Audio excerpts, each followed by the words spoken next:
Hi, I'm Amanda Morrall, Personal Finance Editor with Interest.co.nz, and I'm here again with a double shot interview. I'm joined today by Hannah McQueen, who is a personal finance trainer and author of a new book called The Perfect Balance, How to Get Ahead Financially and Still Have a Life, which is always a good thing, something I aspire to. So, Hannah, how does a personal finance trainer work? We know about financial advisors, but what does a personal finance trainer do? How do you work with clients? Well, our whole objective is to understand where are people at right now, what do they want to achieve, can we get them to that point faster than what they're naturally on track to do. Okay. So our role, I guess, much like you'd have a personal trainer at the gym, is to get you to do things that perhaps you know you need to be doing, but you never really get around to doing it. Yes. That, with a whole lot of financial smarts, is what goes into being a financial personal trainer. So is there a lot of regular contact then? Are you like getting on the horn and bugging these people every morning to do their budgeting? Or? Well, we tend to work with clients for at least a 13-month period. Okay. So it takes 4 weeks of preparation to get all our ducks lined up so that when we press go, we get results straight away. Okay. A key component of being a personal trainer is the accountability. So a lot of our clients are going through, I guess, change management. They're having to change their behaviour with money, and we know that if you are going through change management, you're 6 times more likely to get a result, a sustained result, if you're accountable to someone who's independent and qualified. Excellent. Okay, now I'm going to ask the tough question that most people are too scared to ask. How much does it cost to get a personal finance trainer? Because even with the physical training, people kind of get scared off because they think, oh, it's too much money. Yeah, so depending on, I guess, the complexity of your situation, when we work with clients for a year, it's going to cost between $2,000 to $4,000. Okay. However, often we are facilitating the mortgage side of things for our clients, which tends to generate a commission component from the banks, which we give back to the clients. So for some clients it costs them nothing because the commission rebate offsets the cost of our services. Okay. But we charge on a time and attendance basis, and all our consultants are registered financial advisors and chartered accountants and tax specialists. Okay. Now your background, actually, you're a chartered accountant and you have a degree in tax management. Is that right? Master of Taxation Studies. Yes. Wow. Okay. So that gives you. So now you're not an authorized financial advisor, but under the new regulation, you're permitted to give advice and all that. Yeah, we don't give advice on shares or buying shares, because for a lot of people that's stage 2, and there's no point going on to stage 2 till you've mastered stage 1, which is if you've got no money left, you've got a problem. If you've got a mortgage that's not going down fast, you've got a problem. Right. If money's a dynamic in your relationship, you've got a problem. So we kind of want to deal with the groundwork.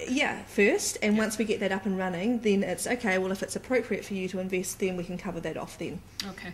Now, in your book, you have 3 categories. Yes. Sinkers, floaters, and flyers. Now, I think we all know who's sinking. We don't need to probably define that. Yeah. But what distinguishes a floater and a flyer, and how do you get, I'm guessing the flying is the best stage. How do you get to that stage? Yeah, so a floater is someone who's not necessarily going backwards, but just not getting ahead particularly fast. Right. So they can get a pay rise, but they don't necessarily feel any wealthier because the money almost is pre-allocated before it's received. Right.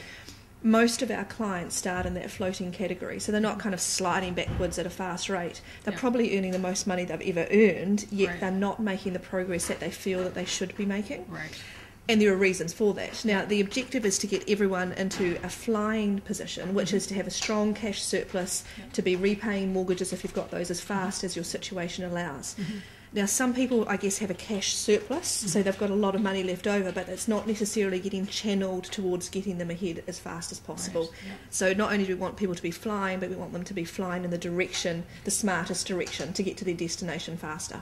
I was interested to read about your own situation in the book, because you said, your husband and you had grown your income tenfold, but yet you weren't getting ahead. Yeah. So is this a matter of just spending all your income that you were getting, or what was the turning point for you?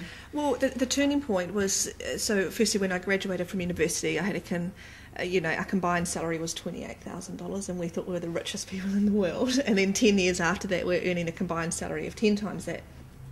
But we're not feeling like we're making progress. So we had a mortgage, we had a couple of investment properties, but there was just no money left, and I thought this is just kind of a bit messed up. And when I was trying to understand how I could repay my mortgage faster, so we had a mortgage on our home of $350,000, and we were going to pay just under $1 million back to the bank or something crazy over the life of the mortgage. I thought, well, that's my ticket to enjoy my life more, is to not have to pay so much money to the bank. But I thought, well, how can I legitimately get around that? So what I did is I called the calculus department of the University of Auckland and asked them to help me understand how to structure my debt better.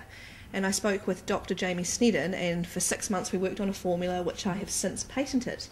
But the formula presumed I had cash or money left over, or a cash surplus that I could put into my mortgage. And I thought, well, that makes sense, but I don't have a cash surplus. You know, like I'm an accountant, but I don't have any money left. Because you were just spending your discretionary. Yeah, the more money we earn, the more money we spent. And which is pretty common. Yeah, and the more money you fritter. And I think one of the greatest myths is that people think that the more money you earn, the easier it is to get ahead. And it's like, no, if anything, it's harder, because you just get a whole lot more commitments and obligations, and you're still not making the progress that you should. And I spoke to my friends who were accountants and solicitors, and I'm like, am I the only one kind of in this situation? Because no one's honest about money. No. And it's all kind of an illusion with a lot of people. And they're like, no, the more money you earn, it gives you permission not to worry about your money instead of doing the smartest thing with your money. And I thought, well, that's crazy, because I don't want a mortgage for the rest of my life, so I need to sort myself out. And that's when I started to understand, well, why is it that I'm an accountant that understands the concept of you've got to spend less than you earn, yet find it really difficult to do that. And that's when I started to understand the psychology of people's spendings and the tools we need to fix that. And that's when we started our company, EnableMe, Financial Personal Trainers, which has led to the publishing of this book. So to what extent is the whole mortgage refinancing the focus of your work with clients, or is that the center? Would you say that's necessarily it? No, I don't even. I think that having your mortgage structured correctly is key, because you've got to know what you're capable of hitting, because that she'll be right, near enough, it's good enough, well, that adds 5 years onto your mortgage, right? So it's the little things do count.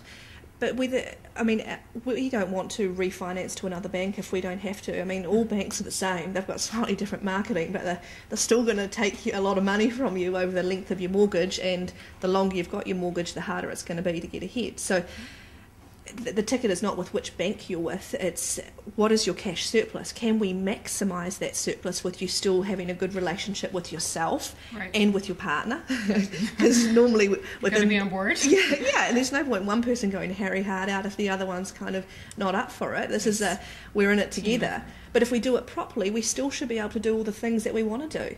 Like, everyone's got, I guess, their non-negotiables that could be frivolous, but they're still important. So, you know, I want to have brunch at Koei Cafe on the weekend, and I want to go to Fiji every year and do all these things. And I don't want to compromise those. So those are my non-negotiables, but I'm still have got my plan to get ahead faster. So if we do it right, you should be able to do the things that make you happy, yet you kind of cut away or cut from the things that you're just spending money on but don't actually connect with you being more satisfied, which is the money that people fritter. And most people fritter 15% of what they earn.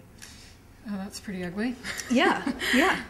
What's your recommended savings level? I mean, in addition to paying down debt, do you have a prescribed savings level at all? 10 to 15%, but we also take the view that paying down debt, provided you could re-access that debt, so it's on your mortgage, is a quasi-saving. So we want to channel everything into paying off your mortgage if you can, only because the interest rate on debt, you know, your mortgage products is higher than the term deposit rate you'd get on savings, so it just makes more sense to channel that to debt on the proviso you can re-access it. There was a lot of success stories in your book. That must be the rewarding part of your job. Love it, yes.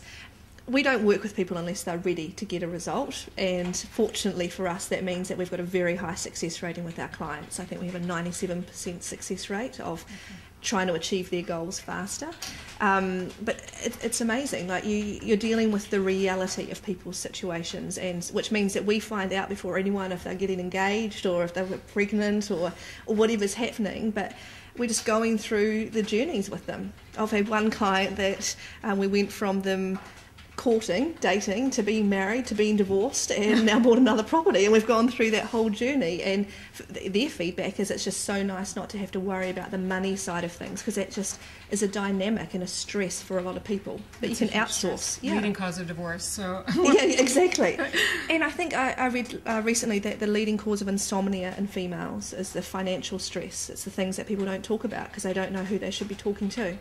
Okay, well, you have somebody to talk to about your money woes.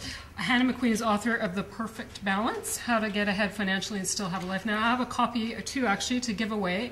So what I'd like viewers to do is send me your story why you think you need this book. The most compelling story will win a copy of this book. And if you get a copy of this book, you'll be lucky to get a discounted session with Hannah as well. So that always helps to get a discount. I'm Amanda Morrall, Personal Finance Editor with Interest.co.nz.